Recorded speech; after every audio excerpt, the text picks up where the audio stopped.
Okay, so welcome everyone. This is the fifth session of this programming Java NPTEL live interaction session. So this session, which supposed to happen last week, we are taking this week because I had the bad health at that point of time. So let me start sharing the screen and let's quickly jump on what we're going to discuss today. Uh, Also, the codes that we're going to use today will be shared just now in the link. You can look at the chat box. It has been pinned messages, so they you can use that part to refer while coding right now while I'm coding this, or at the same time if you want to have some other discussion point. So what we're going to do today, we're going to discuss three aspects, that is composition, encapsulation. Let me go to encapsulation and polymorphism. So these three things we're going to discuss today basically, and we will see some of the codes with respect to that, and followed by, if you have any other doubts with respect to Java codes and all, we will take up that part. Okay, so this session will be divided in three parts: composition, encapsulation, and uh, polymorphism. Okay, with that being said, let's start it. So composition is something can be considered as another way of using the objects in the class apart from the inheritance, or the way that you have been using before the introduction of inheritance has been, you can call as composition. That means using the objects within some other class, and using those objects to access certain type of functionalities from the other class. That is a composition, and it is defined as a has a relationship. Inheritance is a relationship. Okay. uh, so uh, so I will just try to discuss first basic of composition through a coded example, and I will just code the main part of it to how it will work when it comes down to composition and inheritance.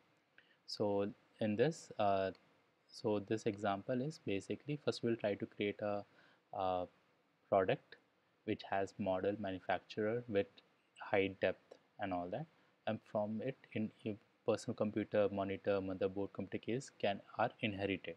Okay, this is simply called inheritance, right? So any product that we are creating should have these aspects, these five values, attributes, and these five attributes will be used by personal computer, monitor, motherboard, computer case, and so on. Okay, so this is the one that we will be using. Okay, so this is the one we will be coding part. Also, how it can be changed. So right now this part has been shown as inheritance, right? But what if I only look at the personal computer and keep monitor, motherboard, computer case aside as a sub part of it? So not as a perspective of inheritance, but more as the from the aspect of as a separate classes which I can access them using their objects, right? So here the composition part will come into picture, where motherboard, monitor, or computer case will be taken part as an object. They are not extending any product or personal computer. They're just having their presence. Only personal computer is taking inheriting the product part. Okay, and the parts which is from which a personal computer can be made, that is monitor, motherboard, and computer case, they are shown using these three class diagrams. Okay, so let's go to the code. So so for this part, so how in this session I'm going to do is, the code that has been shared with you in the chat box, we what we will try to do here is yeah uh, yeah, screen is not visible. Is it for everyone?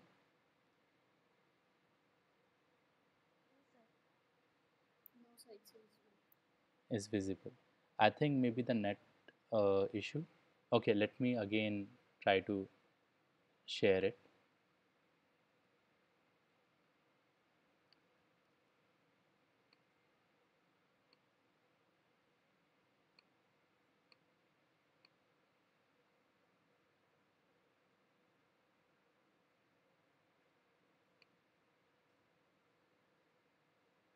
Now, is it visible?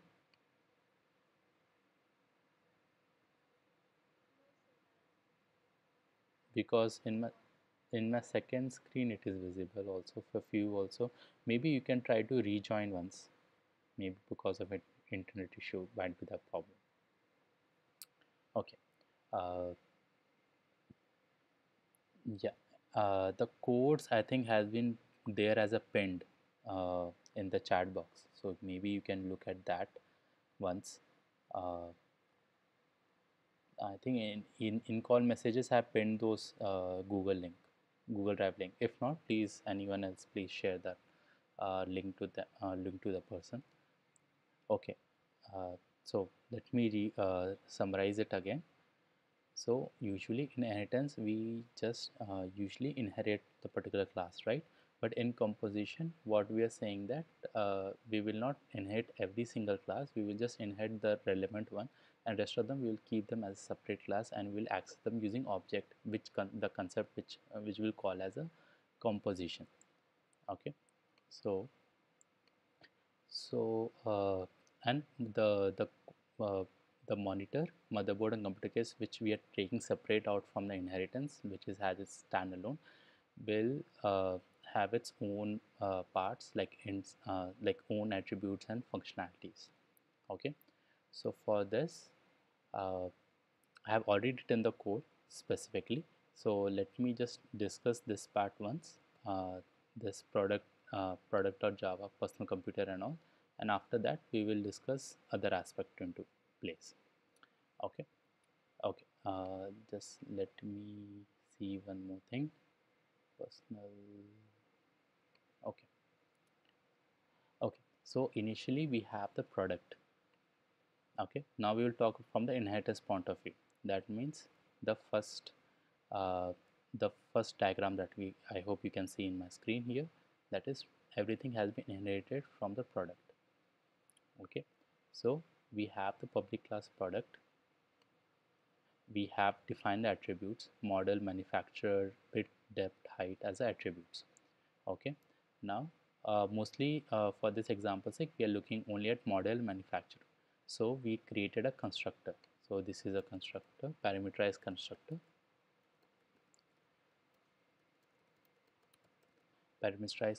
and we are assigning only model and manufacturer. So when you're creating an object, we only need model name and the manufacturer name. Now followed which uh, we are defining few more classes in the same product.java file as a non-public class, that is monitor, that is first class, then motherboard as second class, and computer case as a third class. Okay, so these three class we are just defining right now.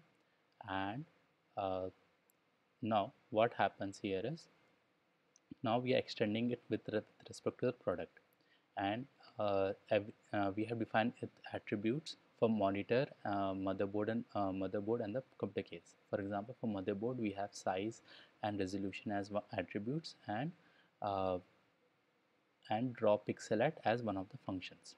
Okay, now remaining ones are basically the constructors here. So I'm not delving into how the constructor aspect here, but draw pixel is one where I'm taking the x and y value, and I'm just print and the color value, and this I'm just printing one of just a statement that I'm drawing a pixel at a particular position with this color.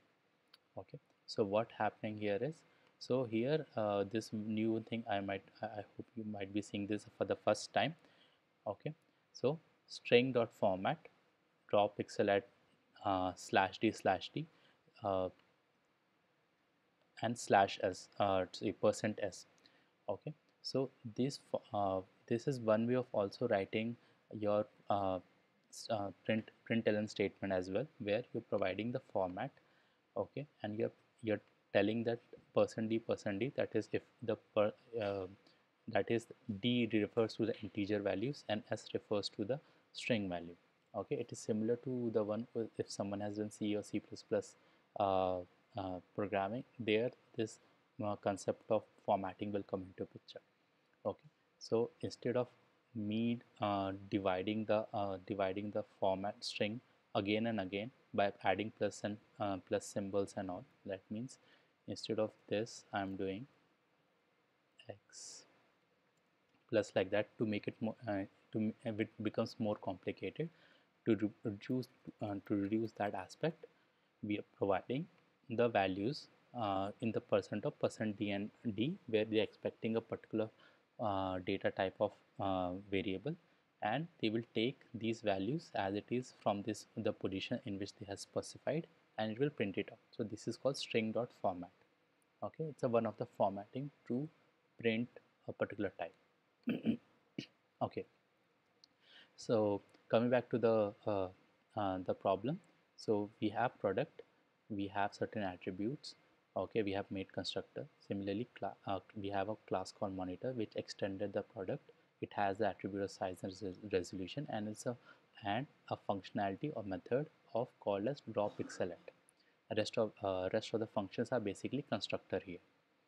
Okay, now now class motherboard similarly extend the product. uh, the inheritance is playing here, inheritance part is playing here on. It has its own attributes of RAM slot, card slots, BIOS. So this part is there, and followed by few constructor part. I will come down to constructor later if someone has any doubt. And then it has one method called load programming, where just we are printing out a simple statement that program, and the whatever the program name we are getting from the load program is now loading. Okay. Similarly, the third class is computer case, which has only one attribute called power supply, and one method which is called press power button, which just print out power button pressed or not. Okay, now this is how we are trying to model it. This part of inheritance, we are not looking at the personal computer as of now. So we're only looking from the perspective of a simple inheritance. So now let's, if I have to uh, create the objects here in the so I'm taking composition mean as one of the functions. So what I have to do is computer case, I'm defining an object. Okay, I'm passing the model, manufacturer, and power supply. Okay, so computer case in product.java, it's coming since it's everything is present in product.java. It has only one attribute called power supply, so we are passing that, and it is calling this constructor, parameterized constructor for this. Now if I just run this, and let me create other uh, other attributes here one more time. So monitor, the monitor,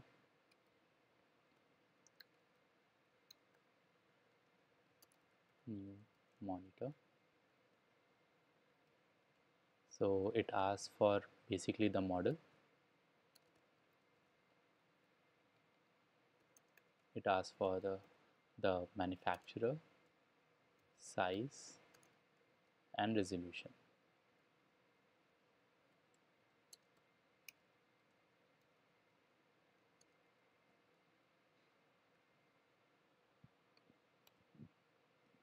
Okay, similarly the last one to the motherboard, the motherboard, new motherboard. So let me write few things, that is it asks for model, manufacturer, RAM slot, card slot, and BIOS version. Okay, just one more thing, like many people ask me in almost every session, if we can see something, whatever I'm writing, before that a value, a name is coming like resolution, or before 27 is coming size and all.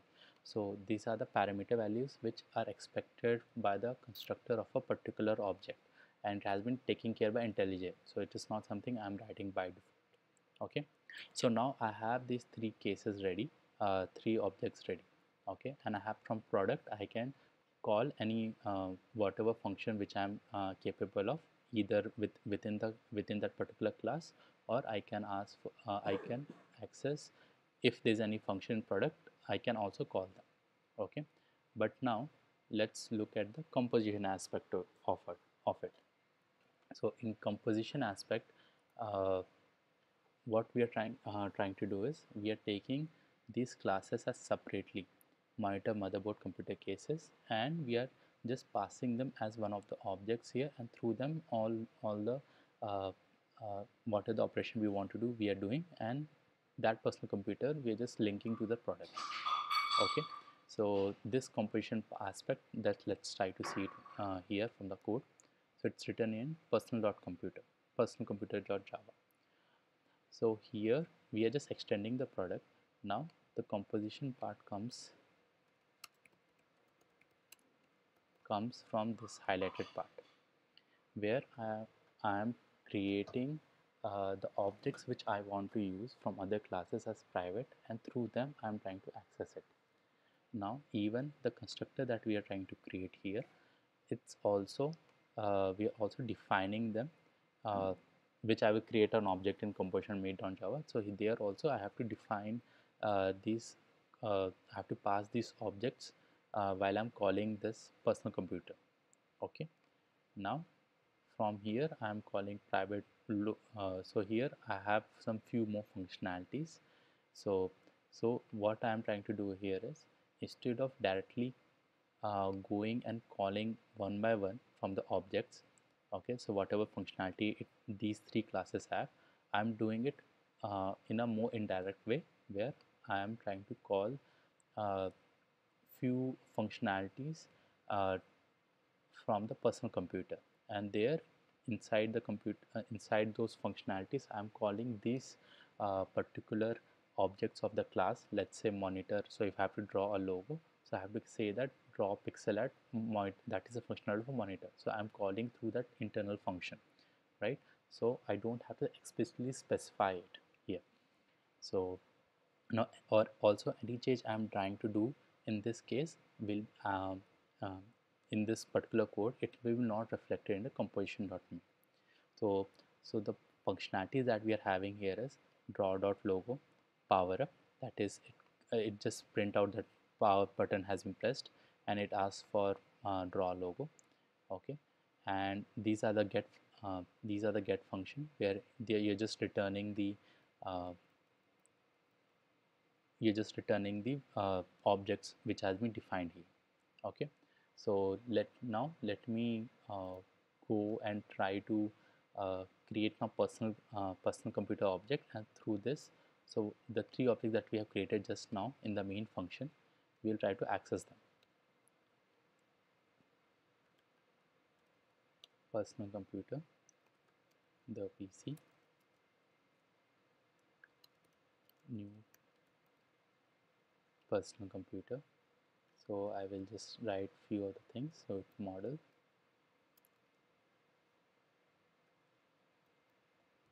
Dell, and so it asks for personal computer asks for these three objects as well, that is computer case, motherboard, and monitor. So I will just pass it, since I have created here already, so I will just pass them down.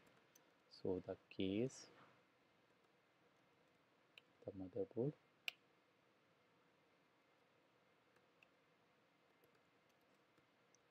the monitor. Okay, now I've created this object, everything is fine. uh, sorry uh, Now if I have to call this, like, now the composition aspect will come into picture. So I will just say the PC dot get monitor. Okay, I will, and from here if I have to pixel draw pixel at, so I will just pass the values.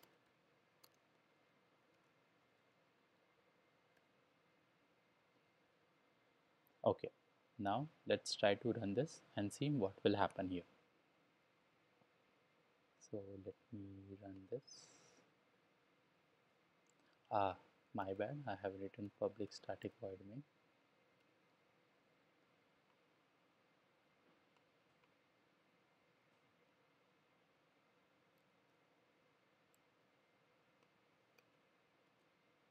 Yeah, I think this will work now. Okay, so what we are trying to do here is through the PC we are calling get monitor, so it should provide us the monitor object, and from that monitor object we are trying to call draw pixel at. Okay, so that's how a composition will come into picture, where you're providing a layer, extra layer of enhancement, where you don't have to look or take care about anything, uh, take care of the security of your inherited object or not. So you can directly, if you know the path through this, you can access it. So building is taking little time, so let's wait. I think I get some error also, maybe. Let's see that part also.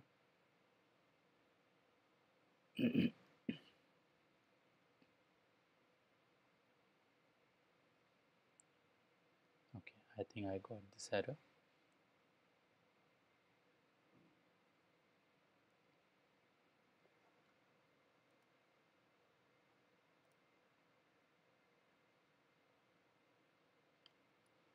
Okay, let's look at the code. What is the issue here?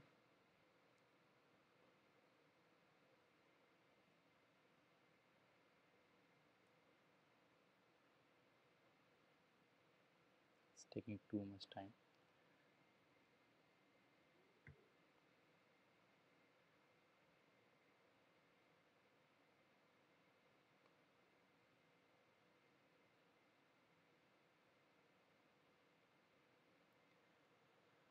Okay, by the time it is still building.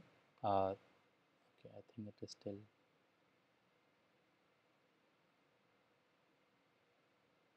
Again, parsing Java again.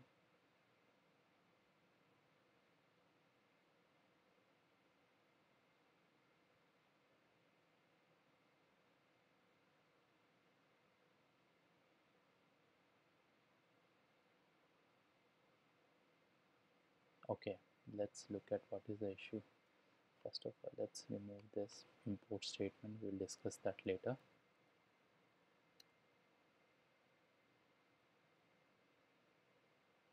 I hope now it should resolve the issue. Okay, let me run this again.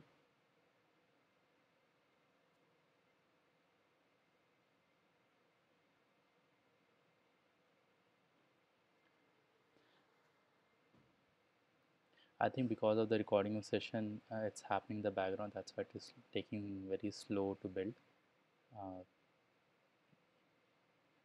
yeah, now it is working.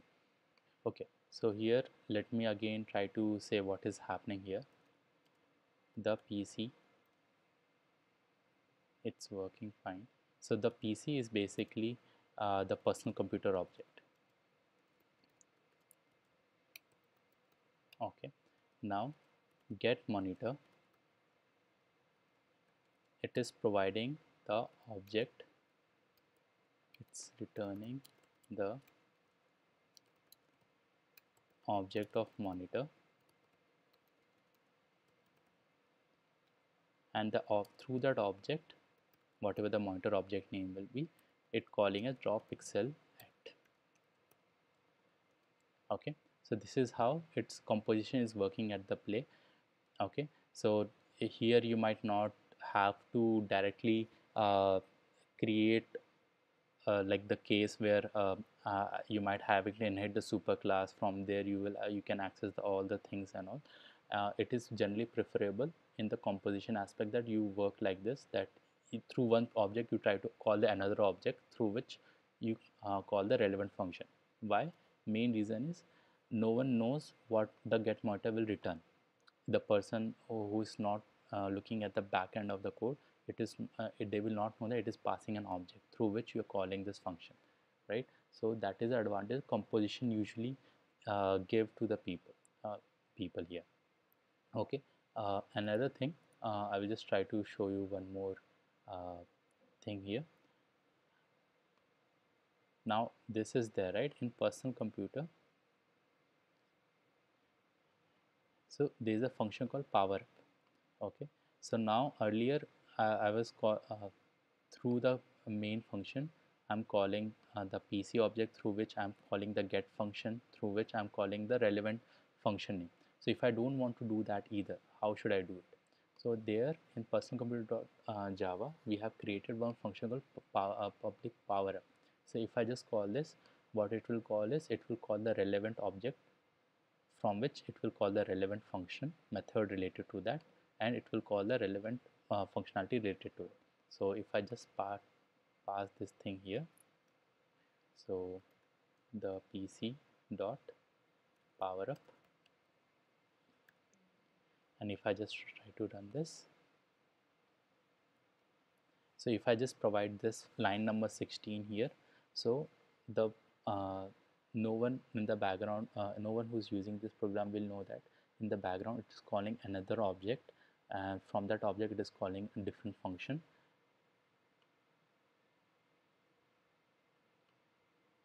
Okay, now this power button dot press is a part of a computer case. Okay, so that is one thing, and from this, then using another function, you're calling another object of monitor, through which you are printing this line. So a lot of things happening in the background with a simple line of code as well, but you are keeping the interface with just one function, which many people will not know that what is the background of it.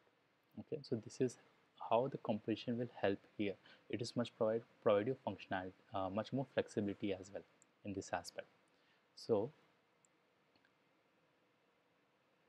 so inheritance is usually be told as that it is a way of using functionalities or attributes, but composition is basically it use the make of composition of classes and act like a single coherent object. So here I just call the personal computer object, through which I'm calling combination of object in the using the power of function. So in power of function, I'm calling computer case as one of the objects. In draw, if then I'm calling draw logo. In draw logo, I'm calling another object called monitor. So I'm calling, by calling one object the PC, I'm calling internally two more objects, through which I'm calling their respective methods. So that power is given by the composition. Okay, now it's it actually it helps to hide the functionality much further. So you can consider it's one of the properties of an encapsulation. Okay, so no one no one wants to know that how the monitor, motherboard, computer case can be accessed directly, like right. So if you just open your click on the power button, you just everything open automatically. You don't want to call them one by one, while if you're trying to open it, you don't want to click on multiple switches, or you don't want to write multiple keys to open the whole system, right? You just press one button and everything happens on its own. This same aspect is coming with the help of composition. Okay, now as a general rule, when you're designing your programs in Java, you should look at composition first. Okay, many experts will tell like that, and here we have used both. We have inherited through the product, even though we haven't used much of inheritance as of now in that part. Okay, now basically with the help of the composition, we are inheriting set of attributes, manufacturer model, but mostly to get to the methods of that, which we can make it private also. In that multiple classes, you can use composition such that no one knows what kind of functionality those classes possess. Okay, and composition is much more flexible, so I can add new classes, I can remove them, all those stuff. It doesn't have a downstream effect. So if I add one more class in the personal computer, and I will just combine them with one of these functionalities, it's not going to affect. But in product.java, if I use inheritance, and if I change even one name of the, let's say instead of size, I have full size, if I do, I have to change a lot of things. Sorry, not product, let's say superclass, right? Yeah, model, let's say model, instead of model I have to put model name. Then I have to refactor it to all of the places where this product class has been accessed to. Okay, so a lot of issues will come. See that this dot model, because the model name itself has been changed, so it has a lot of downstream effect. if I change something when it relates to inheritance, but in composition it doesn't work like that. So there's a lot of flexibilities there. Okay, and also provide functional use outside the class hierarchy. Okay, meaning it you can share attributes behavior by having similar components instead of inheriting it from parent or base class. Okay, uh, now inheritance is less flexible, so that is something you have to understand it, and the more you code you will understand it, that the more inheritance you are using in your code, if you do any changes in your super classes, parent classes and all, you have to take care of that in the subclasses as well. Okay, so that is something you have to keep that in mind. Okay, now before going to composition challenge, let me see if you have any questions.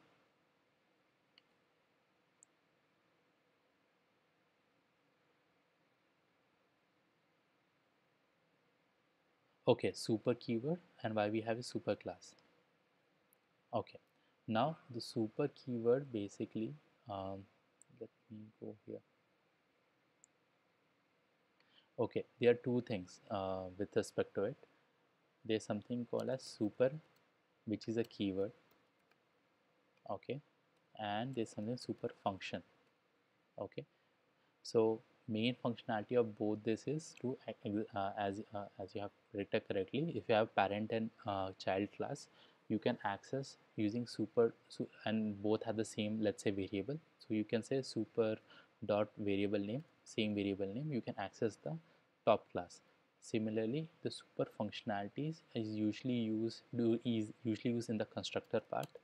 Okay, so if I am having a constructor, okay, and I have to call the parent class, I just need to call super. I don't have to provide the name of the product, which is the actual parent class name here. So if I just say super, you can see that by highlighting it tells that it is calling the product constructor. Okay, so that is the super variable super constructor is dealing with right now. So these are variable and function. These are two different aspects with respect to through which you can access your parent class methods, constructors, or the variables. Okay, any other question as of now with respect to the composition part? I will right now I will do a composition challenge part where we will write one code, uh, and through which maybe you can get it much better understanding. Okay, and the course which we are using today is, I have pinned it already. I hope you can see it. Otherwise, you can. I just posted that in the chat again. Okay. Uh, Now let's look at the composition challenge part.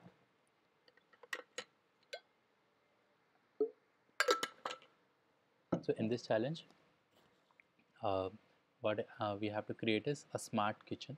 So the smart kitchen is our own class, and which is has a having a has a relationship using this part. Yeah, this has a relationship. We are not using an inheritance aspect here, and we are it which has its own attributes and functionality. The smart kitchen is accessing these three classes with the help of the objects, okay, as the composition do, and it has its own different kind of methods like add water, pour milk, load dishwater, kind of like that.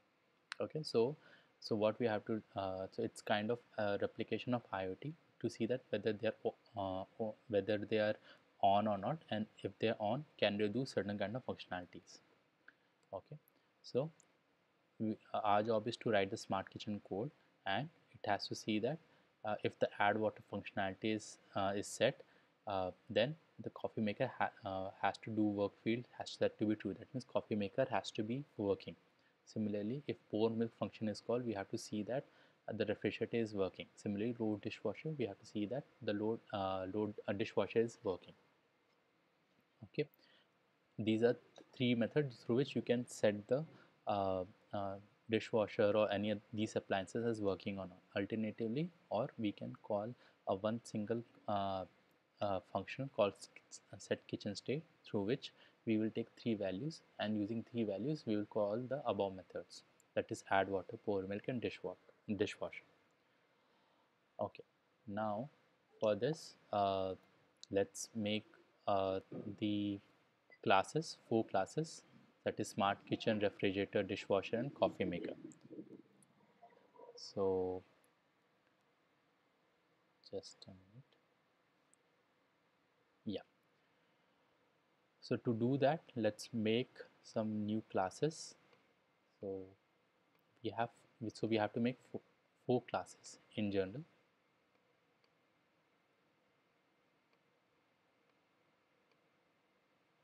So I will just create smart kitchen.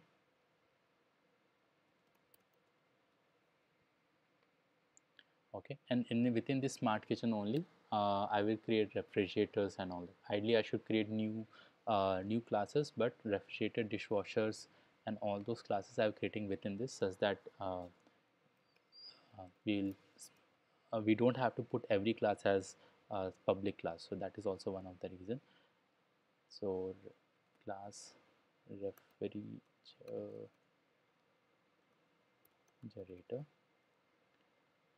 okay,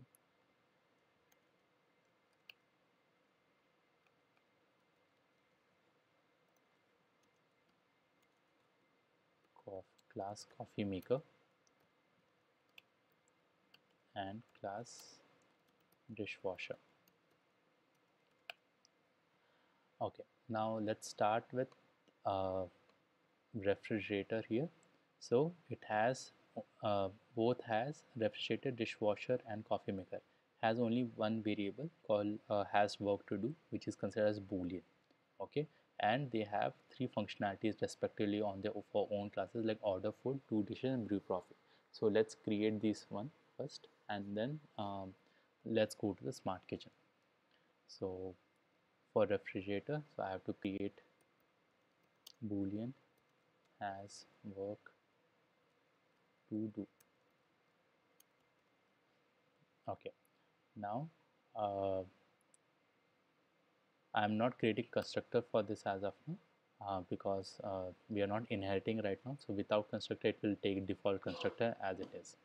What I can do is I will create a set function and get function, setter and getter, says that I can get the either I can get the value or I can set the value. So to do that, automatically generate this. I'm IntelliJ, there's an option. So in option called generate, I will use getter and setter has work to do. So it will create getter or setter function. So this is a getter function and this is a setter function. Okay, and then last we have one functionality for refrigerator, that is order food. So uh, so that is order food. So let's write it as, so public void order food if has work to do.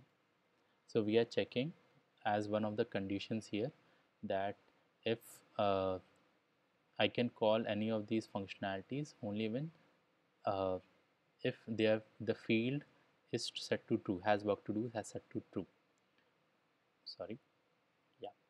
So here, if my boolean by default is false, by default value of any boolean variable is false. So, but if it is true, then I should do something as some printout statement.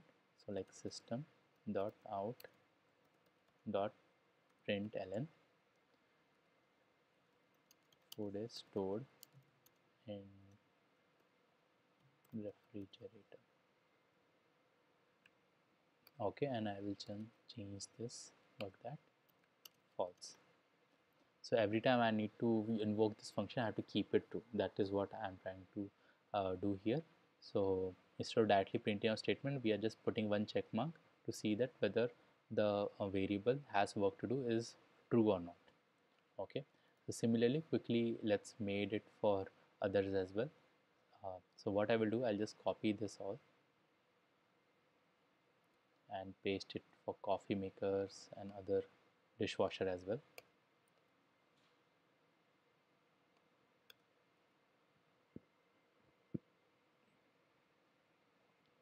Okay, now getter setter is fine. Only the functionality, the method related to the coffee makers like that we have to change.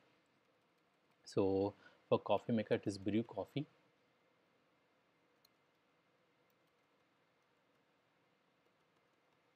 It's brew coffee, and then we are checking whether the functionality is turning on or not, and then we can write it as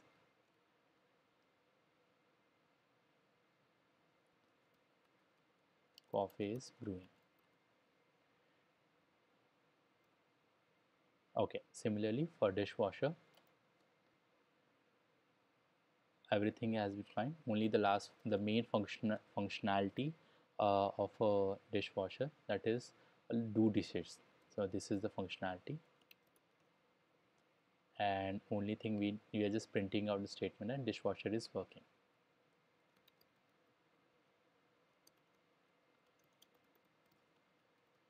Okay, so we have created 3 classes. Everything is perfectly fine. Now main comes to smart kitchen. Now smart kitchen has 3 objects, which are the objects of these refrigerator, dishwasher and coffee maker. So we will add that, followed by it has 4 to 5 methods. So let's quickly make those things as well.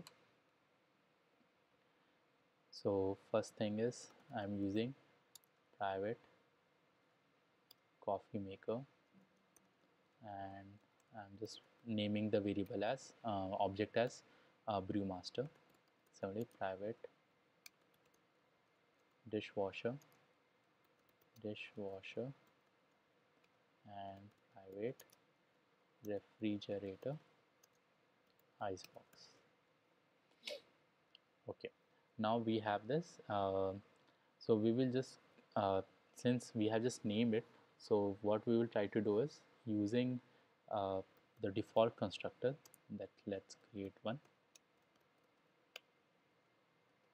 We will just create an object of it. So we will just say at brew master equal to new coffee maker. Okay, similarly dishwasher and icebox new refrigerator.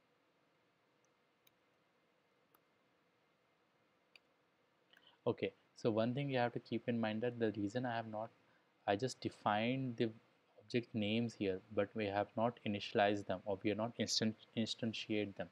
Okay, we are doing that only during the constructor. So that is always a preferred method. Reason being is you're creating this objects only when the object of smart kitchen has been created.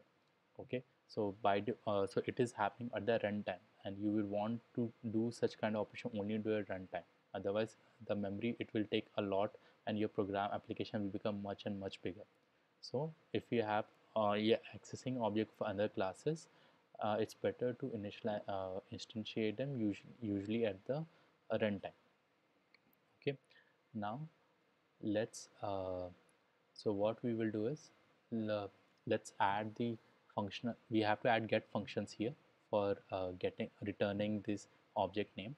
But before that, what we'll do is functionalities, that is add water, pour milk, load dishwasher. Let's write those things first. So public void add water,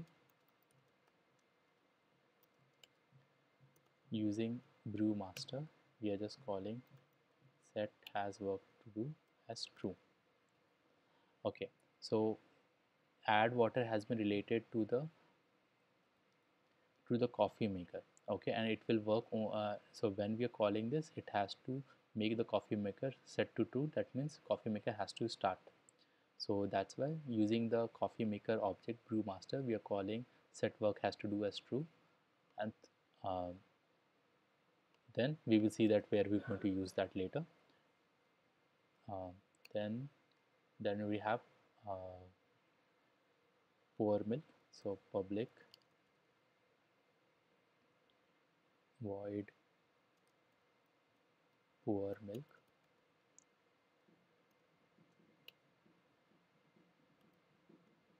icebox dot set has work to do as true, and public void load dishwasher dishwasher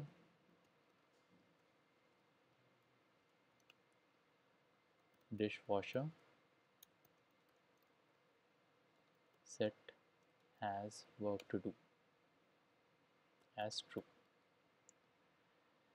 Okay, uh, now these three parts have been done. So whenever we are calling these three functionalities, it should invoke these objects from this object the particular function where we are setting their own boolean value to be true. Okay, now the main functionality here is set kitchen. So let's do that. Public void set kitchen state. So they will be asking for boolean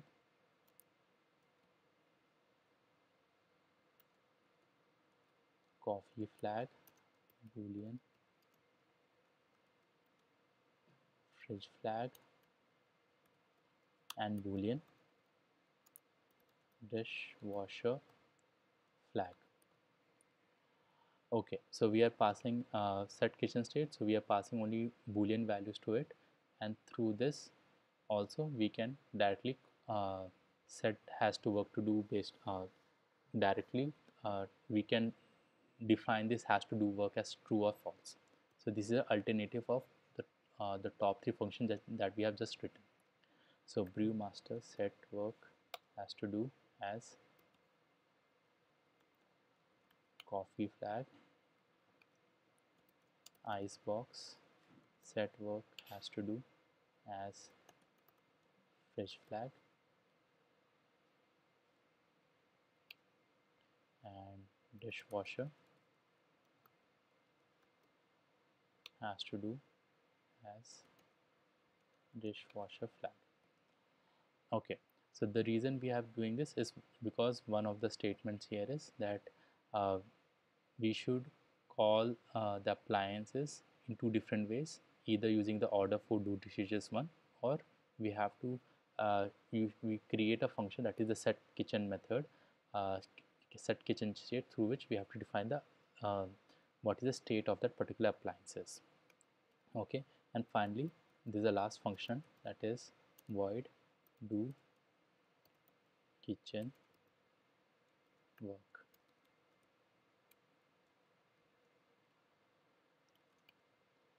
And then from here I will just can call brew master brew coffee,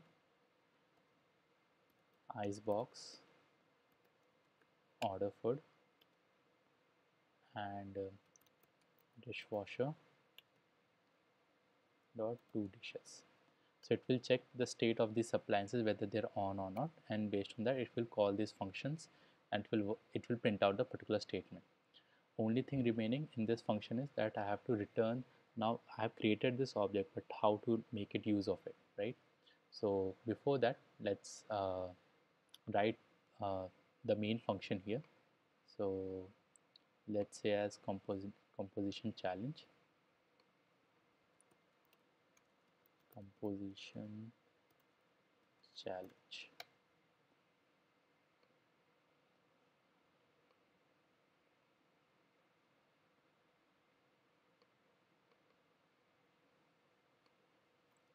Okay, public static void main. I will just create first smart kitchen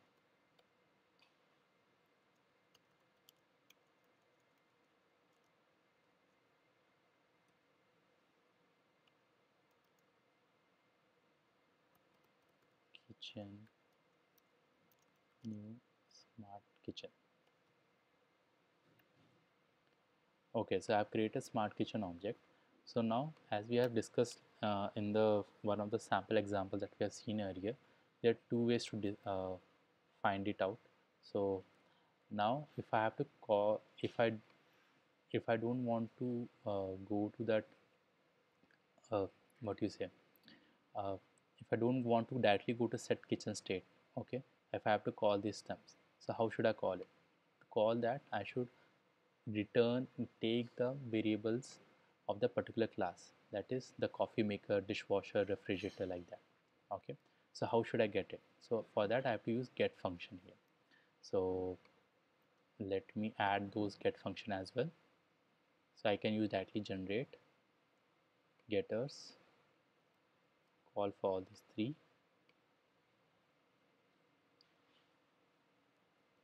Okay, now it is returning me the relevant uh, with uh, with the help of kitchen. I will try to get the relevant object name through which I can call the relevant class. Okay, so let me try write that thing. So get dishwasher dot set has work to do as true.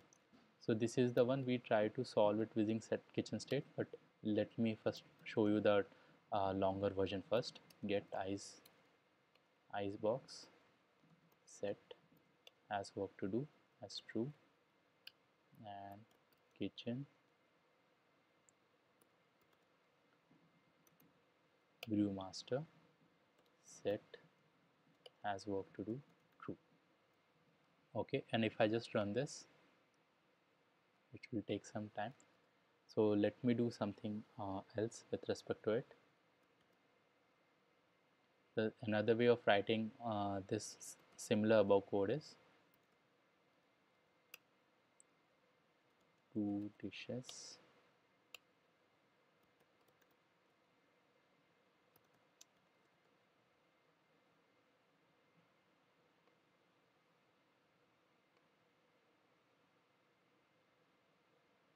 what is happening, why it is not showing output. Okay, let me check that part also. Get icebox, order food, and kitchen get brew master dot brew coffee.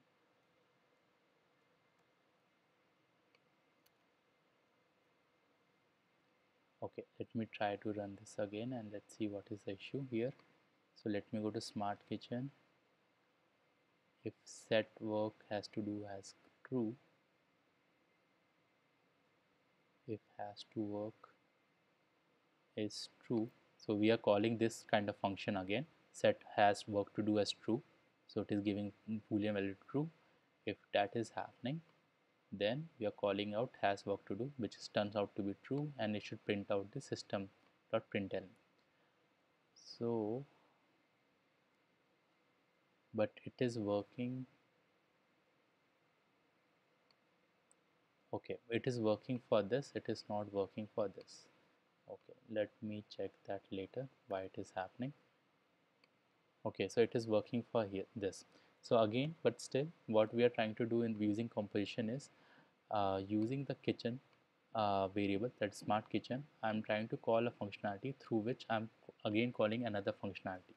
Okay, which might be like kind of cumbersome. So what should I can do? I can do is kitchen set kitchen state, and I can provide which appliances I want to be on and which I want to be false, on which I want to be off. If I can do that, that is using set kitchen state. So I will call this set has to work uh, function only with this boolean values that we are providing, and then based on this, if I just do kitchen work, and if I run this,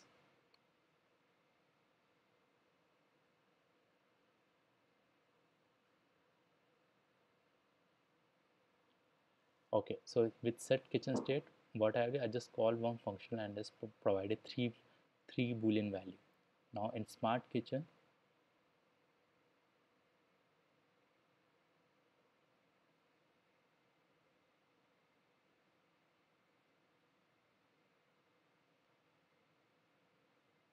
yeah, so in smart kitchen we are calling this functionality, using which based on the boolean value we are putting set work has to do or not. So we have put true for coffee and dishwasher but false for refrigerator. So here it is false, so that means it will not print whatever we want, but for the others it can print. So when we do that, and then when we call call the functionality using their own respective object through which we have just passed down the boolean value. It uh, it can be shown that brew coffee, it is printing out for coffee is brewing, but for order food, since the value was false, it is not printing anything. But for dishwasher, it is the value was true, so that's why showing dishwasher is working. So this is what something called as composition in practice, uh, where you can try to access multiple uh, objects with the help of one single object. So you might not need to do, you might just need to know the functionality, but within those functionalities, you might use some other classes object to access some other functions. Okay, so this is the kind of functional composition which give you much better advantage over inheritance as you try to code when you're dealing with multiple classes. Okay, so that's the end of the composition as of now. So if you have any question with this composition, please let me know. Let me check the chat. Okay, so if you have any question with the composition, please let me know. Um, Otherwise, the next point will be we'll be taking care of is encapsulation as of now. So which will be an extension of the composition, where we will see that how hiding of details is happening in much better way, along with the composition is one part of it. Encapsulation, here we are dealing mostly through the variable aspect and the functionality aspect, method aspect to it. Okay, uh, so I'm assuming you don't have any question as of now, but since it's already 7, so let's take 5 minutes break. So we'll come back at 7:02 or 7:03. Okay, and we'll start the encapsulation part here. Okay, so if you have any question in the meantime, please put down in the chat. I will come back in 2 minutes.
Uh, yeah, hi Jaswinder.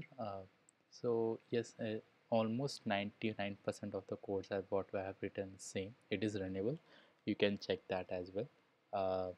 Uh, Maybe here and there, while since I don't remember the code exactly the same, but mostly it will work the same. So almost 99% the code that I uploaded in the drive is same as what I'm typing right. So on which platform can you run applet programs? So applet programs, I think in Eclipse provides its own platform here, though, through which you can create applets, through which you can make the applets and run it. But I think applets are not continued in the latest Java version. In older Java version, it is there. So you might have to look at the older Java, install older Java versions which suppose applet, and through which you can try it out. But Eclipse is pretty good. Eclipse or IntelliJ is a pretty good point for which you can start off. But it should support the older Java version, not the newer one. Okay. Uh, okay, so let's start. It's already 7:02. We'll start with the encapsulation followed by polymorphism. Yes. I'm sorry, I can't hear you. Okay, so let me start off.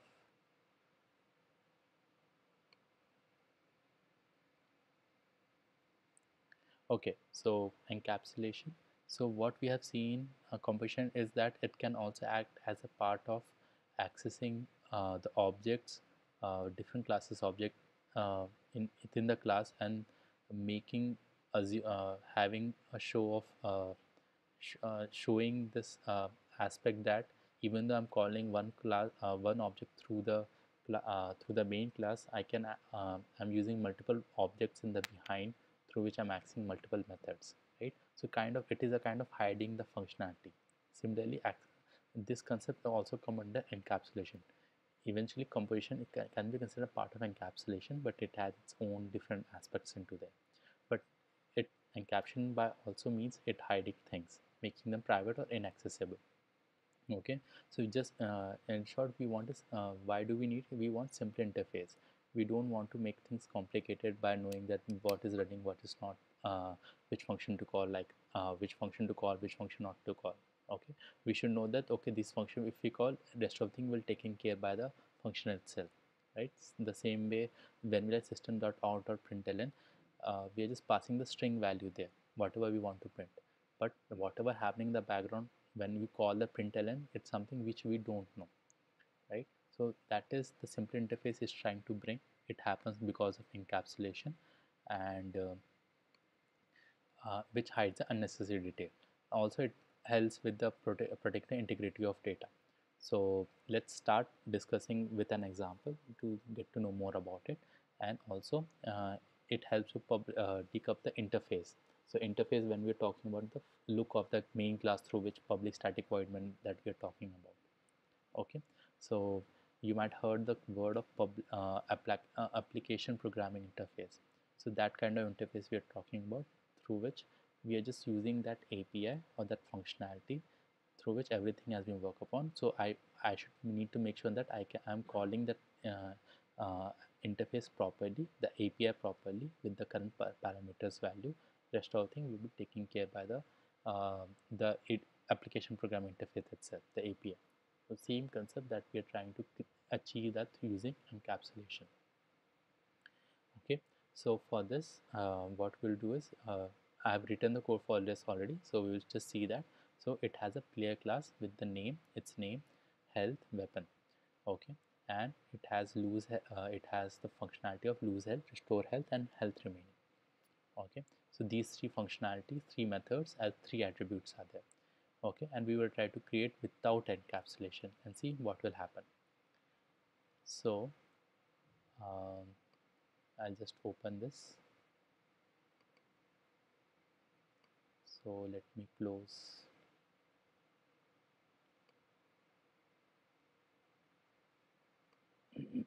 Sorry. Okay, so we have a player. So it has string, health, and weapon. Okay, it has its own data types of string, int, and string. But what we are doing without encapsulation, that means we are not making private, we are making public. So what will the effect of that, we will see now. Similarly, now we have a function called lose health, which take the input of damage, and it will, if damage, health minus damage is there, so we will reduce our health, and if it is less than 0, that means we will say that player is out of the game. Okay, otherwise there is another function called health remaining, which just return the current state of the health of the player. And for restoring the health, we are taking the input of extra health, which we are adding to the health, health plus health extra. And if the health is becoming, the addition of the health plus extra health becomes greater than 100, we are just keeping it 100. We are just assigning that to 100 because the player health is between 0 to 100. Okay, and we are printing out player health is restored. Now let's um, try to access this player.java. Okay, so public static void main. So I will create player new player. Okay, so I just created an object called as player. Now I didn't create any constructor here, right? So by default it might give me some random value or null value. For string it is null value, but since the name is public, I can access them through main function. So what I will do, player dot name. So let me give the name player dot health, let's say 20, and player dot weapon, let's say SWAT. Okay, now interesting point here is I can act, because since those uh, variables are public, I can access them and I can define the name here. Okay, so and I can initialize them. So this is you can see an advantage, but it's actually a major disadvantage. Since how can I access those values? How can I access the variable names? So now let's call some function here. The public lose health and damage. I will call this, and system dot out dot println remaining health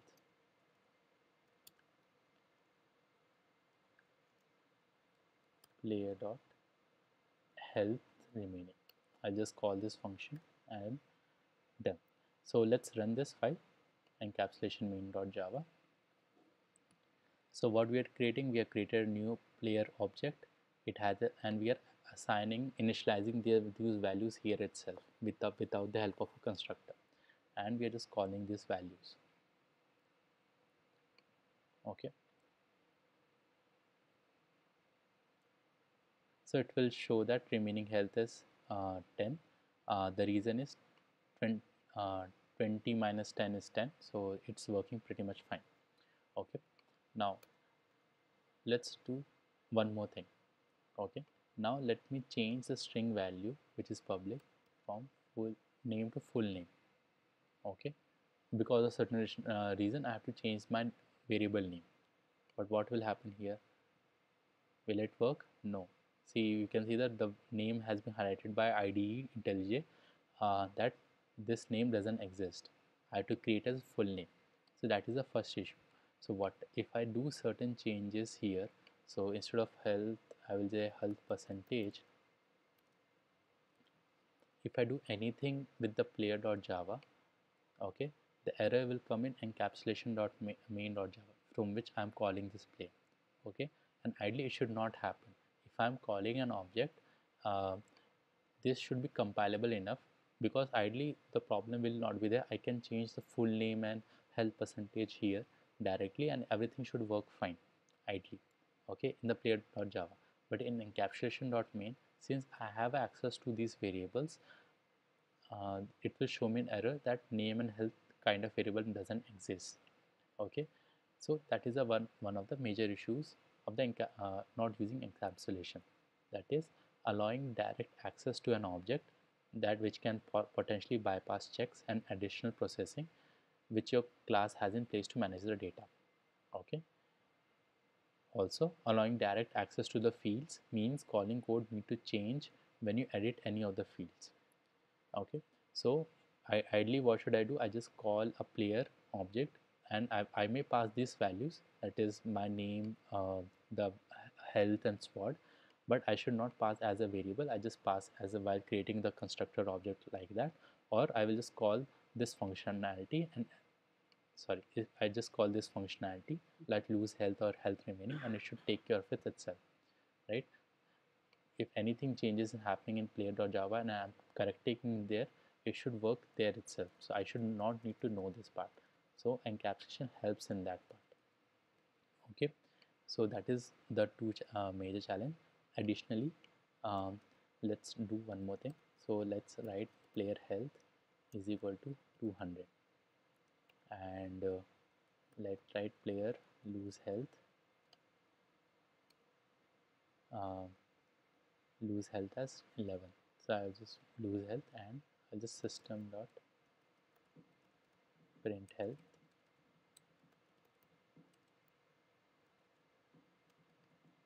remaining health player dot health remaining. Okay, and if I just try to run this aspect,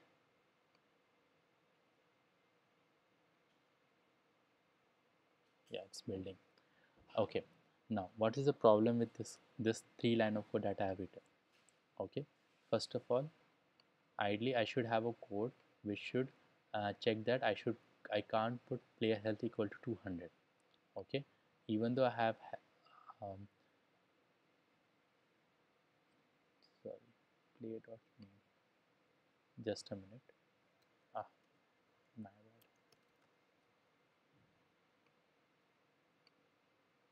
Yeah, so yeah, so I was saying, uh, the problem with these three line of code is the first line, that is line number 12, where I am assigning the health equal to 200, and I don't have any mechanism right now to assign to check that whether the health is above 100 or not. Only while printing, that is restore health or lose health, I am checking that health, what is the health value. Okay, so that is one of the major issue, because since I'm accessing directly this player health variable, I can give any random value. Okay, but since I'm not assigning any checks to that, it can give me wrong answer. So here the wrong answer is remaining health is 189. Okay, because here I haven't provided any checks value to health remaining also. I'm only providing check when I'm trying to see when I'm restoring my health or when I'm losing my health. Okay, so that is the issue. How can we resolve it? We can resolve it using constructor. Okay, so that is one thing. So to resolve this part, let's write the same code in a different using encapsulation. So I have written that already in enhanced player.java. Okay, now uh, now here we, instead of name private name and health percentage a string, which is used to be public earlier, now it is considered as private. Okay, now also we have provided uh, two different constructor here. So one constructor will just take the all the values from the user, which contains the name, health and weapon. One constructor just need a name, and by default it will provide the health value as 100 or SWOT. Okay, now once these two constructor are there, in constructor you can check that here we are checking the health value also. So if someone is providing value which is less than or equal to 0, we are providing the health percentage as 1. Okay, if they're providing 200, like the when we have seen the health is equal to 200, so if we have this kind of thing, we are providing the health percentage as 100. Otherwise, if these two conditions not met, we can just provide health as it is, that is if it is between 0 to 100. So this kind of check we can provide using constructor. So rest of the code is same as it is, nothing much changing. So if I try to call this enhance player, so enhance player, new hands player, and if I just pass the name of the player, nothing else, it should work, because I also have one constructor where it takes only the name of the function. So it is building right now. uh, let's do another thing also, but in the meantime while it's building, I will create another object, an hands player, and okay, since I'm not printing out but it's still working, so that is fine. But I have to print some things, right? So let me do one thing here. So new enhance player.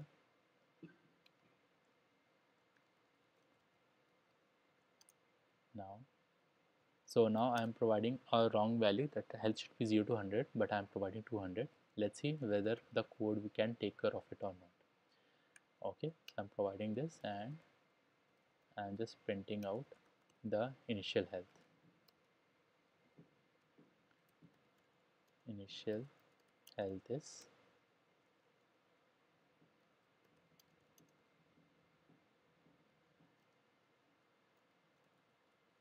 the object name dot health remaining. Okay, and if I run this,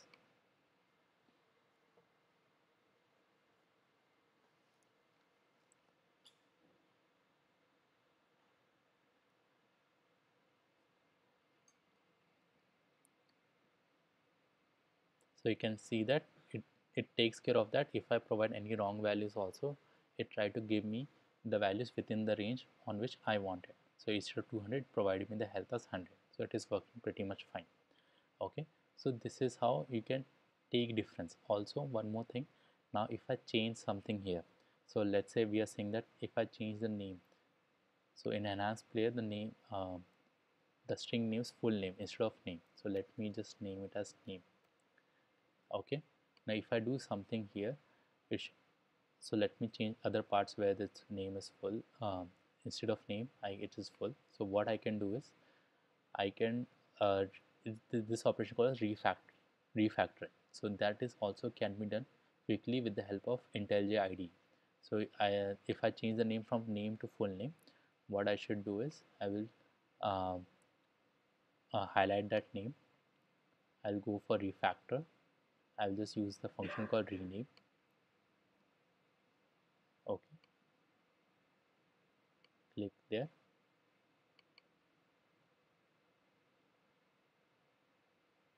Why it's not happening? Okay, just a minute. So in refactoring, what I'm trying to do here is instead of full name, so here you can see that full name is getting in red, right? I need to change to red name, so I have to do refactoring. So refactor, rename,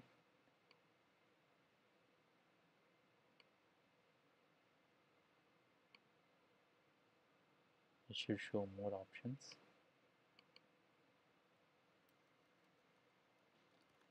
Okay, somehow it's not working here, I guess.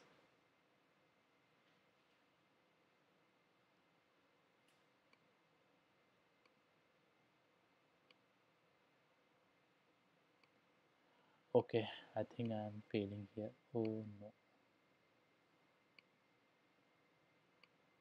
Yeah, now this is there.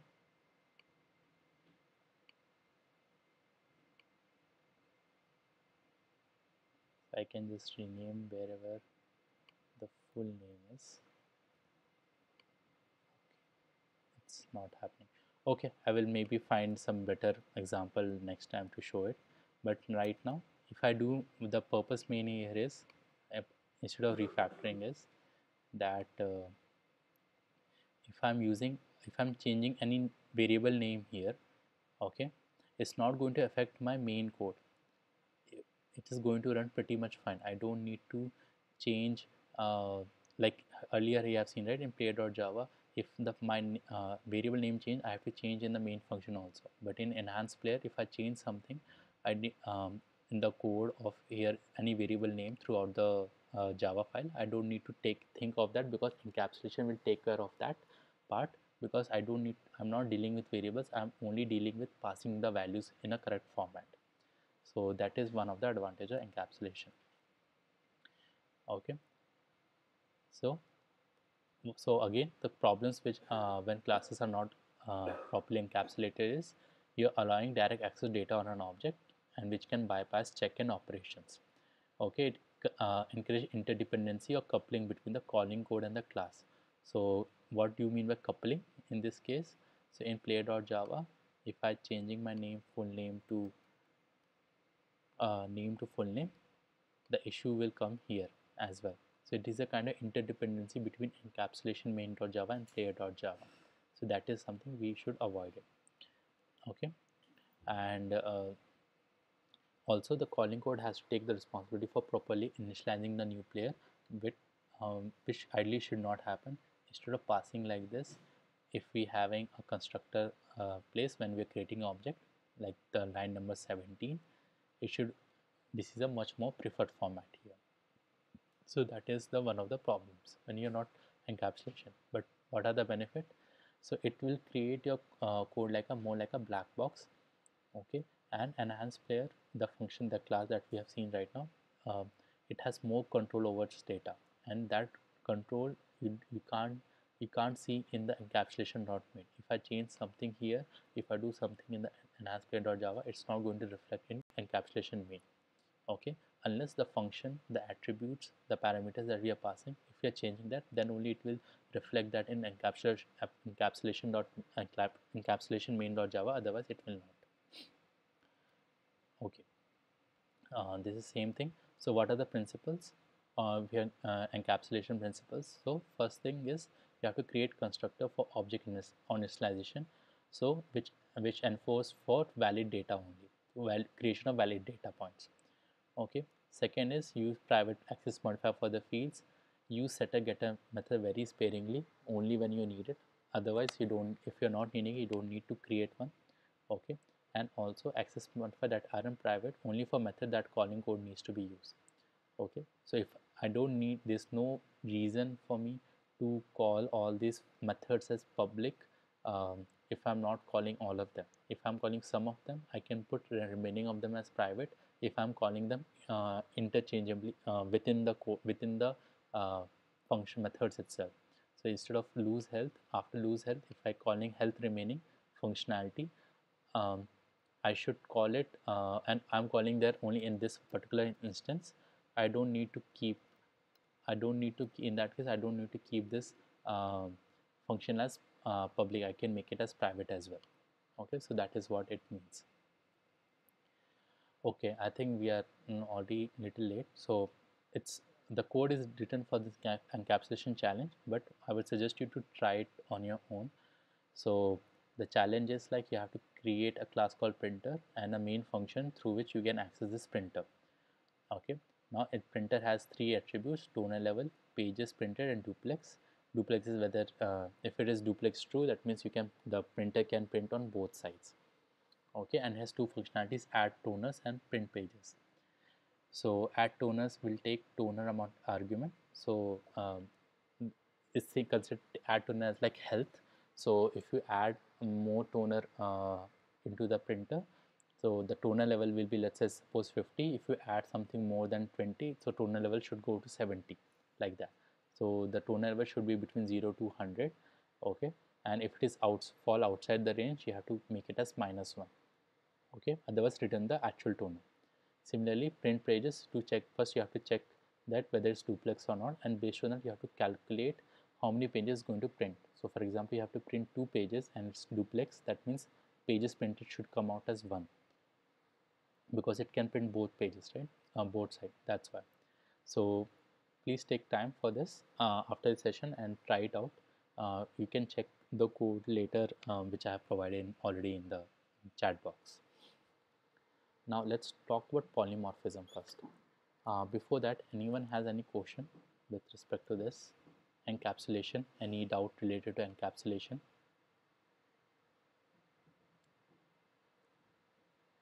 Uh, till now it was encapsulation. Now we are looking at the polymorphism part.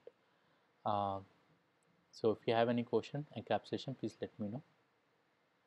Yes, after the session is done, I will upload that things in the YouTube. So after that you can access it. uh, okay, if you have any doubt, please let me know in the chat box, or if you can unmute yourself at that point of time.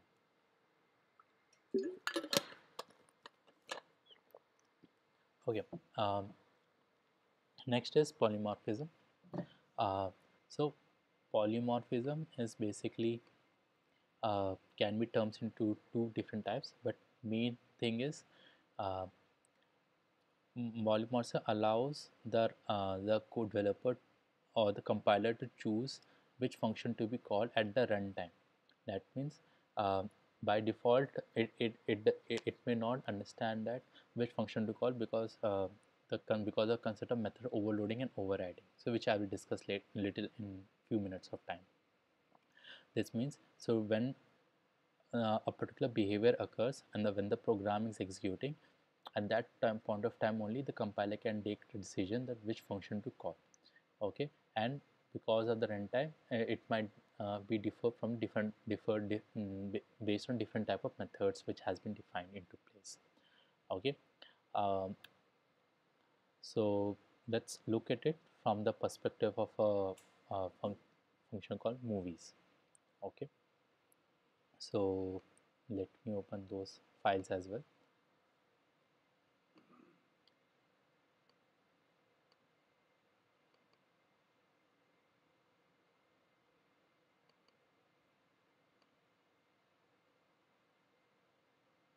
Just a minute.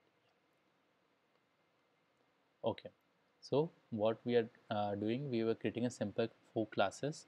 The parent class is movie, and it has only two things. That is, one attribute is title of the movie, and the next is watch movie. Okay, and the remaining classes called adventures, comedy, or science fiction is uh, inherited from the movie. So the movie is a base class.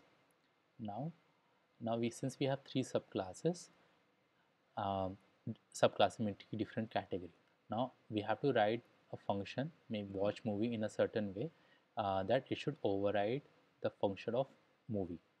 Okay, and each function that we are trying to override should uh, be a unique behavior in itself. Okay, so let's look into that part as well. So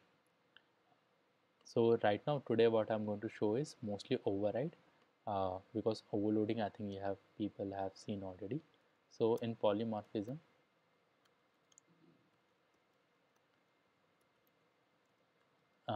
polymorphism can be defined using two different uh, mechanism, that is method overloading and method overriding. So we have discussed that maybe in the earlier sessions here, but to summarize what method overloading is that I will have a same function name. Okay, maybe same return type, but the parameters of that function might be different. The order in which they are written might be different. So that's where the method loading will come. Method overriding usually comes when the inheritance picture come into picture, where the function name, return type, parameter size, everything is same, but the function, the method is written in a different subclasses. Okay, so that's where the method overriding. uh, since method overloading has been seen in earlier sessions, I'm focusing mostly on method overriding in this place. Okay, so we have in movie class, that is a base class here. So we have private string, the title of the movie, a constructor which initialize the title of the movie, and a function called as public void watch movie, uh, where I will talk about this line number 10, but it just, first of all, it tells that title is an instance type of a film. So what it try to tell is the title, that is name of movie, is a instance type. Instance type here is the name of the class. Since we having a genre into the place, that is um, adventure comedy science fiction, to get this instance type, um, uh, we instance type is what is the class name associated with, with the object which is calling this function. That is, so for example, if I have a name called Sholay. Sholay is a instance type of adventure film, like that. We'll talk about it more later. But to get this instance type, that means to uh, to know that which object, which class object has called this particular function called watch movie. For that, what we need to use this, we use this dot get class, and from that get class we'll sorry get class, and from here uh, from get class function there is a function called get simple class. So if you write this method, you will get to know that object of the existing class which is invoking this watch movie. Okay, we will get understand it much better when we uh, write the main function and when we are calling it. Maybe at that time you might get better understanding for that. We will talk about this get movie new function which haven't present in uh, the diagram that we have seen here. We'll get to that part as well. Let's go towards the remaining classes. So class adventure, which extend the movie. So adventure is one type of movie, and we are calling up a constructor which calls the super constructor here. Okay, and we are writing an overriding function for watch movie. Okay, so first we are calling the watch movie. Okay, so that is the one thing. So when we are calling super dot watch movie, so it will invoke this class from line number 9 to 12. It will invoke this class. It will print out that whatever the title of the movie is with the instance type. Okay, since adventure object is calling this watch movie, so that's why the instance type should be here is adventure. We will look into that. Okay, and we are printing out certain thing called system.out.printf. So here we are doing print f instead of ln. So this is also something you might be seeing new, where the concept of slash percent %n is for printing the string, and percent %n is for new line. Okay, and repeat dot repeat is the number of times this system.printf should be invoked. Okay, so this is one of the shortcut ways to write the system.out.println. I can write these three statements into three different lines. Okay, or in the same different lines using slash n. I can't use slash n obviously in the system.println. So this is more shorter way of writing this using printf. Okay, so repeat three times means each time it will invoke system printf and it will print one of the strings, that is pleasant scene, then scary music, or something bad happens. Okay, so this is how you should understand about the uh, this this printf statement here. Okay, so if we can see here, we have annotated that watch movie is overridden. So watch movie, since it's also present in the its parent class, we are overriding them. So if I'm invoking the adventure object and calling for watch movie, I should invoke this particular function, not the one function the which is present in parent class. Okay, uh, void adventure will go to that part as well. Similarly for comedy as well, we have overridden the watch movie. So here the polymorphism comes into the play. Okay, and similarly for science fiction also, we are creating its own watch movie with printing certain printf statements here. Okay, now let's go create a main function for this and try to call it and see how it will go. So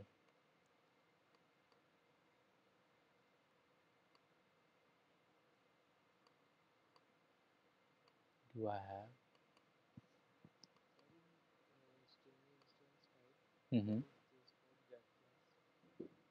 uh, okay, so uh, okay, I'll let me write one code in main, and then I will try to come back how the output of the this thing is related to this line. Okay, just give me a minute. So polymorphism dot main publish static void main, and let me call a movie. So movie, the movie new, and let's say I'm creating an adventure class movie, that is triple R. I hope you are clear by this time what is the notation means. I am creating an object of the adventure, okay, but I am referencing it with the object name called the movie, which is a which is associated with the class called movie. Okay, so it's just a reference, but the object type is always adventure. The reason I can do this is because uh, adventure is a child of a movie class, so I can do that. Vice versa, I can't do it. I can't write movie and adventure outside, but since it's a child class, I can create a adventure object, class object, and name it with the help of a movie object. That is something we can do in polymorphism aspect. Okay, and then if I do the movie dot watch movie, okay, and just try to run this part.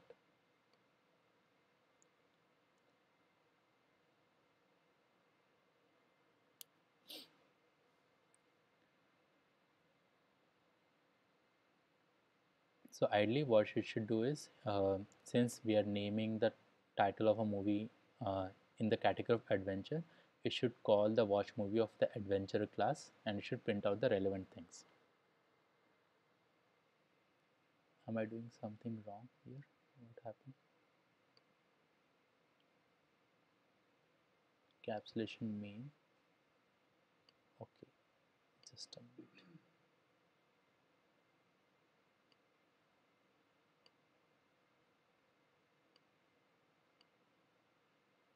Just a minute. I think something wrong has happened. Let me rebuild it.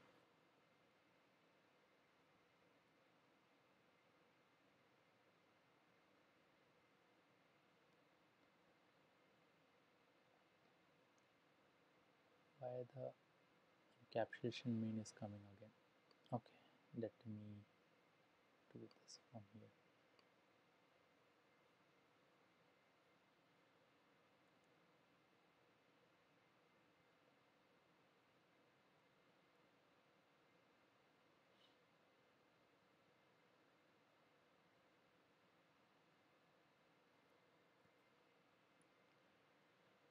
So it is taking some time.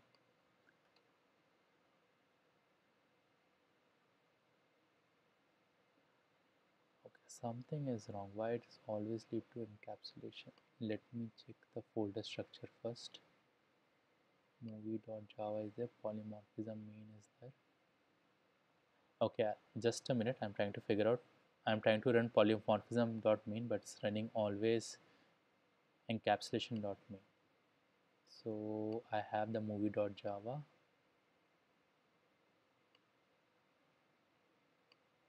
I have polymorphism.main. It is calling, it has public static void main. It has movie, and it is calling this. So, and I'm calling polymorphism.main.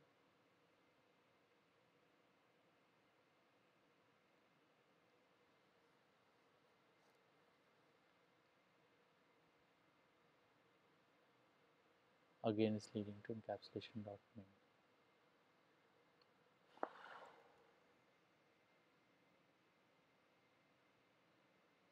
Okay, I think this should solve this issue, but why this same issue is happening here?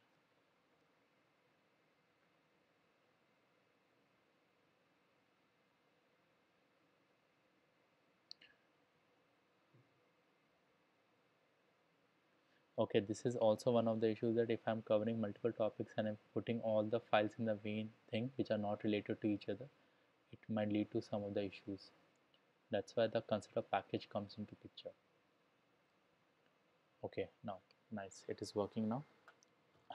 Okay, now one of you have asked, right, what is the get instance name? So what is happening, let's look at it, each output one line one by one. So it is an adventure object that we created, we provided a title name. Okay, now we are calling watch movie, so let's go to the watch movie of an adventure object. So this is an adventure object and it is calling watch movie. Okay, it's an adventure object, I am specifying that one more time. Then from here I am calling the super.watch movie. That means I will go to parent class, execute that thing first. Okay, now since now it will go to this line number, this watch movie one, that is line number 9 to 12. Okay, now it will ask for is I'm trying to print here is the instance type. Okay, the title, which is triple R, is a which instance type film.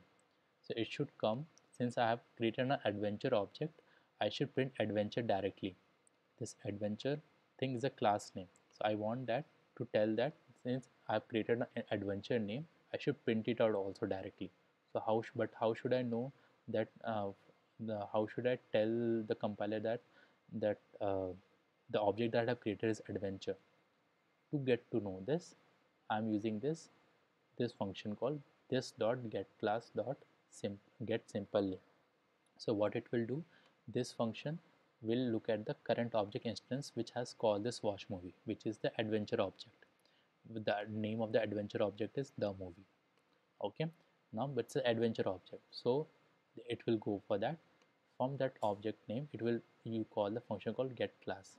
It will try to find the class which is associated with that object, and to get simple name, to to to get the name of the class object, class name, I'll use the function called get simple name, and I will store that in instance type. This instance type I'm just trying to print it out here.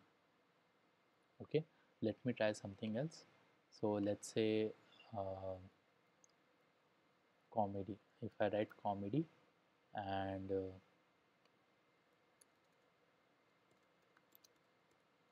I provide a name of a movie name, so ideally here it should come as that Hera Fairy is a comedy film, and it should provide certain values which I printed out using the watch movie class.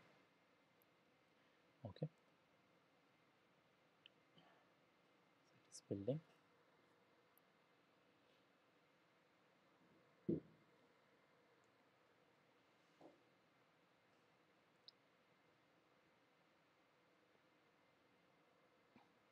Okay, so movie name, since it's a comedy instance movie, object is the comedy. Okay, so that's why it is able to find that using that this dot instance, this dot get class dot get simple name. From that, so it is printing that using the watch movie of a parent class. Okay, that is a movie dot java movie class.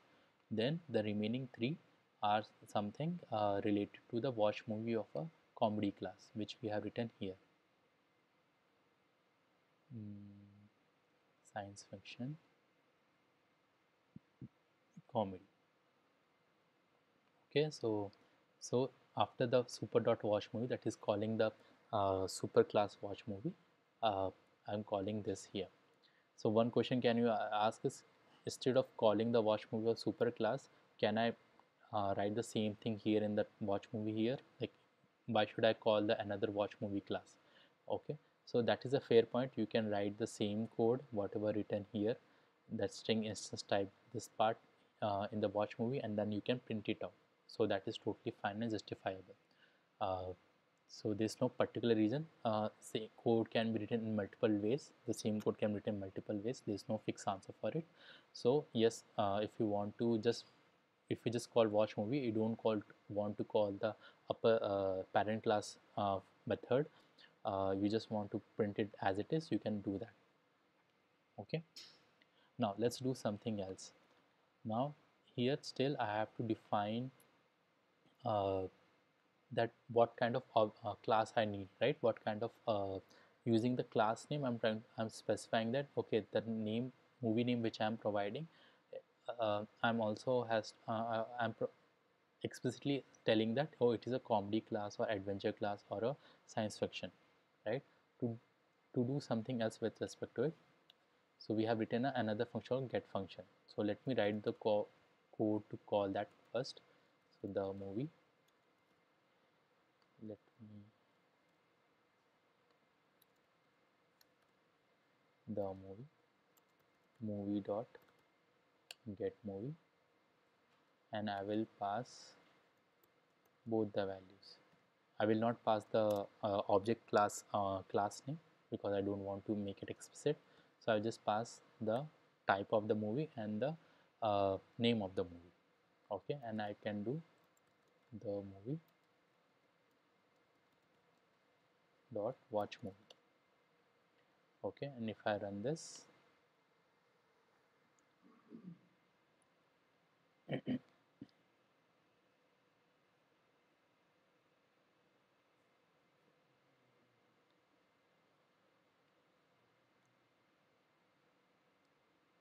so again it should show that Triple R is an adventure movie, pleasant music, pleasant scenes, scary music, something bad happens, right?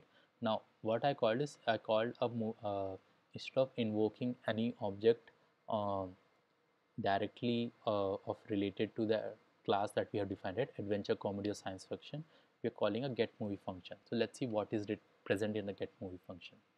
So in get movie function, yeah, so it's a static, so it is available to everyone. Okay, so it's a get movie function, and it has name of the class, name of the movie types, and the name of the movie. Okay, now what we are trying to do is we are returning that which object should be created based on the type. Okay, so how we are doing that? So right now here we have written that movie type is adventure. So what we are doing, we are creating a switch case statement returning type. So we are doing type dot to uppercase. We are uppercasing the whatever the written as uh, whatever it is written there in the string called type. There we are finding the first letter, that is caret at 0. So we find the first letter or character of that particular string. From that, since our case classes are different name, that is A for adventure, C for comedy, and S for science fiction. So we are defining the cases here directly. And what we are finding for this case, so whenever a case is got correct, we are creating the object directly for that part. So what we're doing, we're kind of hide, we are also doing kind of encapsulation in this aspect here. Okay, so earlier instead of explicitly specifying that which class of object it should be created, we are not specifying it explicitly. Okay, and because of that we are finding that whatever the uh, object we are creating, and we returning that. Okay, and that through that we are object name, whatever the object we are creating, it's stored in the movie, and from that object name object, whether it is adventure, comedy or this, we are calling the watch movie respectively. Okay, so this is the uh, one of the ways of encapsulation which we have seen earlier to come into play here. Okay, now we are, let's now what we have done is we are writing few more things uh, in this aspects. So if you, let's suppose you don't want to do this as well, you don't want to tell explicitly also on the code that whether it's a movie or not, you want to take a user input here. Okay, so to do that we will use scanner class now. So we are taking input from the user, so that we can do using scanner class. uh, so system.in. So while I'm writing scanner or creating a scanner object through which I can take the input from the user, automatically it has the IDE has imported the java.util.scanner package. Okay, so this package is present by default in Java. It comes in java.util package. Okay, so that is one thing. So IDE can do that, but if you are not using IDE, you have to remember that you have to import this statement. So for example, if I just show for this showcase list equal to new array list, and if I just provide string, right? So if I just write this statement, an IDE can directly help me to import the relevant packages that I want. That is in this case list and array list. But if you are routing in simple normal text editor, you might have to manually have to import it. So simply if I don't use it, it will automatically will go on after some time, the import packages. Okay, so that's few things. So let's go back to this and let's write your user input. So I'm taking y true. Let me complete the code here. So what I will do is system.out.println, enter type. So I just try to write A for adventure, C for comedy, S for science fiction, or Q for quit.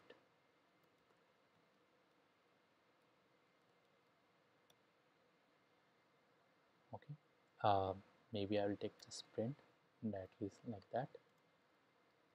So now to take an input, I think you all know by this time that we are using string type on, since it's string that we want to take, so I will use next line. So I'm using the object of scanner which I named as S, and using next line I'm taking a string input. For integer it's next int, like that. So I'm checking one condition. If it is asking for Q or Q, it is any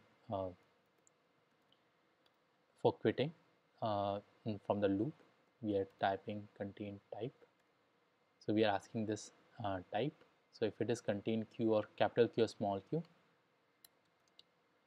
we will just say that as break, because we are creating an infinite loop. So only way of getting out of that loop is to press Q when we prompted with this system.println question.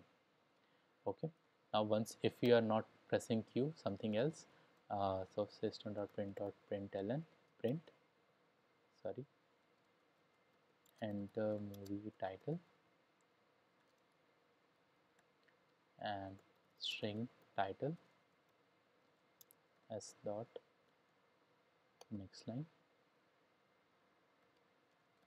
movie dot get movie type title movie dot watch movie. Okay, so let me run this code and then let's discuss about the polymorphism aspect here. So let me run this. So what I'm doing here is I'm asking for type of the movie, title of the movie, and then I'm calling movie.getMovie, type and title, and I'm telling movie.watchMovie. Okay, so this is same as what we have done earlier explicitly for in line number 8 and 9, but we are writing it as a written as just more as a user input. Okay, and the Q and Q is for the quitting aspect. So now they're asking for, now the program has started, so enter type A for adventure, C for comedy, S for science fiction. So let's say S here, enter movie title, let's say Star Wars. Okay, so let me increase the size. Yeah, so now it is, the moment I say S, that is for science fiction, and Star Wars, it is telling me as Star Wars is science fiction. So whatever I've seen earlier few minutes ago, explicitly we are doing it implicitly here with this function. Now the program is not over yet, right? So again, if I write C for comedy, and let's say if I like this, Hirafuri is a movie film. Okay, so why it is showing like this, Hirafuri is a watch movie film, because let's see here,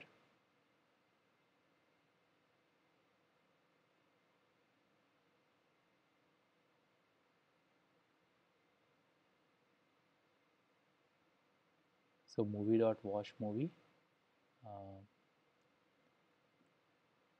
am I okay, so it's ideally it should happen like this, but it is happening watching a comedy. So why it is like this, from where I'm calling this, let's see. So I'm calling movie dot get movie, and from there movie dot watch movie. So get movie is here, C is there, and okay, and watch movie is happening, not watch comedy. I think some issue is happening here. It's calling for watch comedy. No, no, no, no. I think something is wrong. Okay, okay, okay. I got this part. Okay. The reason why it is showing not the expected result is I think I have given a space C. Okay, and space it is considered as one of the character. This highlighted one it's considered as one of the space. I don't know why it is happening, but let me try one more time. Uh, let's say A again. Uh, triple R. It is working. Now let me try C. Hera. Now it is working. Okay, so most probably what might have happened here is it has taken an extra space, a space character as one of the characters, and since it doesn't it's we are not defining any case for the space character, so it is going for default mode, that is calling the Hera Fairy is a movie film. Okay, I think I got this part. Now one more thing is in polymorphism we in the main function we have written QQ, right? So what does it signify? So if I just write Q, small q, since this is a character that we have, it's stored in type. Okay, so it is checking that whether from this string with capital Q and small q, whether any of the input that I'm given as type, whether it's present or not. If it is present, it will break the code. So that's how it is breaking the code. Okay, so this is one of the ways of also writing this aspect of coding. So if you're doing kind of what you say uh, computer programming, this is one of the ways of user input through which you can create the loop till infinite loop. Only in certain condition it will break. Okay, that is one thing. So the polymorphism aspect that I need to discuss here is this movie watch movie, that movie dot get movie. Okay, so the what the polymorphism is happening here is, even though we are invoking these two statements, the one in this slide, okay, at the runtime it is determining which kind of movie it is based on the type, and through that it is invoking a particular class object through which it is calling a particular method of that class. Okay, and polymorphisms enable us to write this generic code based on base class and parent class. Okay, and uh, if I want to extend this movie.java with for other classes, and also I don't need to change anything in this main function. I just need to call these two lines and it will work pretty much fine. If it is under the type, that if you're adding new movie genres as a class, and if it is present as a type, it will work pretty much fine. Okay, so this is the advantage of polymorphism, that we are not specifying anything, but at the runtime only it is able to access different behaviors, different object types, and printing different output on the go. Okay, that is the polymorphism in action aspect. Since it's already 8, uh, so I'll just give you polymorphism challenge to you as well. The code is available in the Google Drive link that I've shared earlier. Okay, so I just try to explain you in short, and then I will take any questions. um, so you have to build a car. Okay, and you have to inherit it. You have to create 3 more classes: gas power car, electric car, and hybrid car, which you have to inherit from the car classes.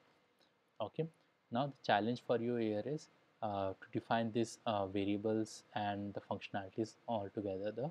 Okay, and based on the functionalities of the start engine, drive, and protector engine, you have to uh, make it unique for their own particular class.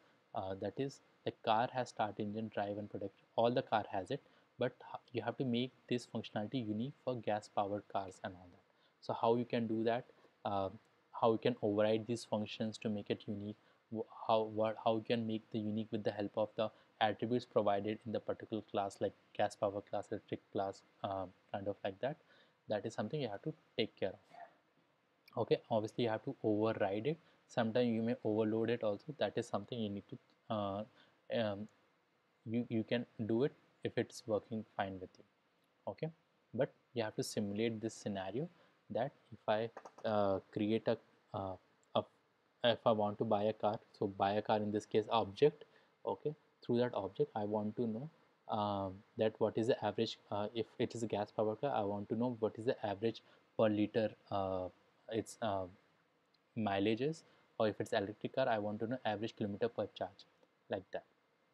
Okay, so this is thing, the code is also written there, and also there's no particular answer for this challenge, but the main thing is you have to look at you have to design this code, given this, given only with this description, you have to design it, you have to design your own functionalities, what you have to print out there, how you can access multiple functions with the help of method overriding or method overloading. That is something you need to look into as you type of this code. Okay, yeah, I think, yeah, that's the few things, but uh, how the case statement satisfying here? Okay, I think I'm assuming that you are saying for this get movie. Okay, I'm assuming that you're asking for this.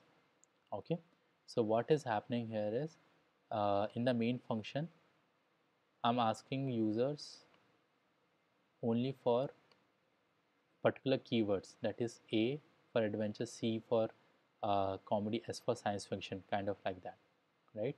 So this A, C, S is coming into that aspect. Okay, even if I write something else also, that will still work. So let me try to run this again. So let me run this.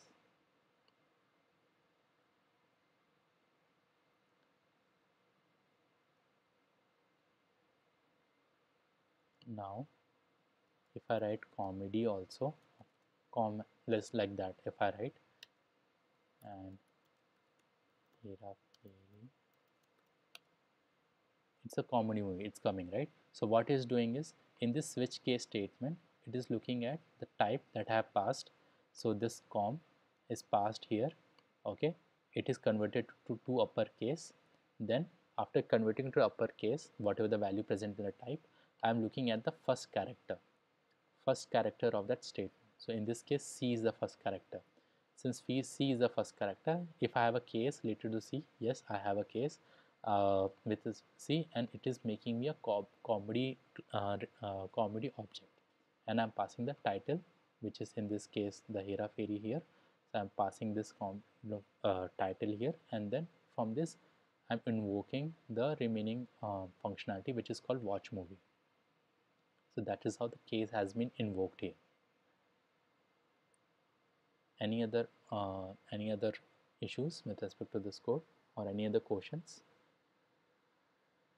with respect to this, or any other aspect of the course?